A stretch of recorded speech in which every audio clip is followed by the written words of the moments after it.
3 kilos. Ayun, 3 kilo. 10 piraso. Hello everyone! Welcome to my vlog life. At ngayon pala, itutuloy natin yung naudlot nating pamimingwit kahapon. Pero ngayon, may dala na tayong secret weapon. Ito yung magandang pamain. Hipon. So ayun, dahil 5 lang yung nakuha natin kahapon. Kaya dagdagan pa natin yun kung ilan yung makukuha natin. Sana magpahuli sila ngayon dahil, ayan, medyo malilim pa. Makulimlim. At habang di pa umuulan, mamimingwit na naman tayo. Let's go! So ayan, ito yung ating pamain ngayon. Grabe oh. Fresh na white shrimp. Lagyan natin dito. 2 kawil lang yung gagamitin natin ngayon dahil pinutol nila yung iniwan ko dyan. May iwang pain. Pati yung palutang. Try natin lagyan natin ng buo. Ay hindi. Baka hindi nila kayang kainin. Kalahati lang. Ayan. Tara! Saka ipain natin tong ulo dito sa isa para mapabilis kung sakaling magkainan sila. Ganito magpain. Huli. So yan. Ayan. Ang ating first catch of the morning. Alright, malaki, grabe. Malaki to. Right. Ito na siya. Uy, pupupuk. Oh. Takaw no kasi. Ayan. Pug. Nating mahiwagang huli. Alright, next. Ayun, kinagat. Kinagat guys, kinagat. Lakas nito. Parang malaki. Medyo malaki. Wah. Grabe ang laki nito. Grabe ang laki oh. Ito na yung pinakamalaki. Ayan, meron na tayong 2. Tagal nilang kumagat, mga busog ata itong mga to.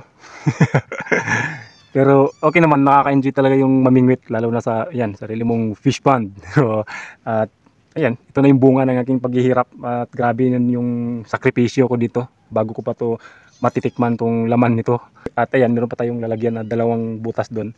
At sana, dito kasi maraming namatay nung similya pa sila dahil sa sobrang alat. Pinasukan ng sobrang alat, yung malaking tubig tapos walang ulan. So karamihan ng mga tilapia ko ay namamatay. Nilalagyan naman namin to ng bangos. Nilalagyan ko ng bangos, 8,000 na bangos.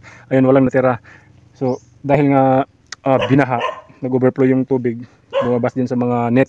So nandito sila sa kabila din naman. Yung iba, konti na lang. Pero okay lang, ganun lang talaga. Next time, will be better. So next time ang gagawin ko dun, parang na-inspire ako. Parang ang saya mamingwit. So lalo na sila ang lalaki na. Grabe ang sakang tataba. Masarap talaga yung tilapia namin dito dahil halo yung tubig, alat saka tabang.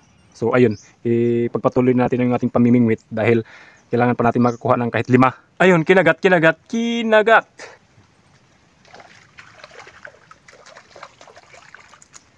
Alright, third victims. Oops. Muntik pa makabalik sa tubig lang yan.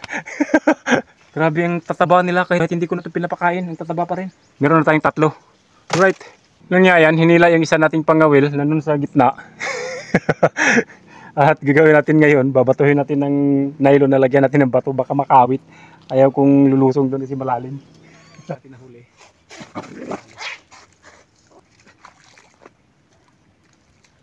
May kumain doon sa isa. May humila. Wala pala, na-scam tayo doon.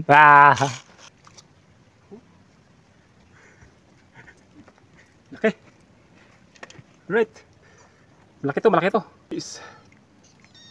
Oops. Goods. Grabe, 4 na. Lalaki. Medyo matagal din yung ating pangawil. Dahil pala kung minsan kahit may laman yung fish pond, kung di sila kakagat sa pain, di ka talaga makahuli. So, hintayin na lang natin silang kakain. Ayun, sa wakas, meron na namang kumagat. Kumagat lang, di nagpahuli. So ayan, meron ng kumagat at sana mahuli na natin para last na yan. At ayun nga, nahuli rin. At ito na yung pang-5 natin at goods na to. Dahil pandagdag lang natin to sa nahuli natin kahapon. Meron na tayong 10. At ayan, goods na pang-ulam. Alright! So ayun, puta na naman tayo ngayong araw dahil libre na naman yung ating pangulam. At tara na, uwi na dahil tanghali na. Di pa ako nakapag-almusal, tinanghali tayo dun. Dahil nagpapakain pa nga tayo ng baboy. At siningit natin tong pagpamingwit ng ating mga tilapia. So ayan, sana dadami pa sila para di tayo mawawalan ng pangulam. At sana may pangbenta na rin. Alright, thank you for watching guys, bye bye. Ito na yung nahuli natin. yung 5 kahapon at saka yung 5 ngayon sa 10 piraso to. At ngayon, subukan natin i-kilo. Meron tayong kilo dito kung ilang kilo tong 10.